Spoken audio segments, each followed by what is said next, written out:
నేను ఇప్పుడు Amaravati integrated command control centre గదిలో ఉన్నాను.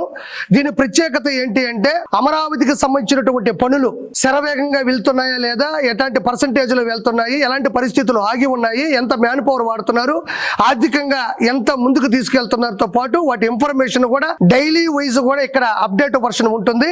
అదేవిధంగా ఫర్ ఎగ్జాంపుల్ ఇక్కడ ఎమ్మెల్యే క్వార్టర్స్ కానీ, ఎమ్మెల్సీ క్వార్టర్స్ కానీ, ఐఏఎస్ ఐపీఎస్ క్వార్టర్స్ కానీ, జడ్జెస్ కి సంబంధించినటువంటి క్వార్టర్స్ కానీ అన్ని కూడా నిర్మాణంలో ఉన్నాయి. దాంతో పాటు సెక్రటరేట్ కావచ్చు, మిగతా అభివృద్ధి పనులు ఏదైనా కూడా, ఏ కార్యక్రమం అయినా, ఏ కార్యాలయానికి సంబంధించిన నిర్మాణం అయినా, వాటి పనులకు సంబంధించినటువంటి పూర్తి ఇన్ఫర్మేషన్ కూడా ఎప్పటికప్పుడు ఇక్కడ డైలీ వైజ్ డేటాబేస్ ని అప్డేట్ చేస్తూనే ఉంటారు వీళ్ళందరూ కూడా.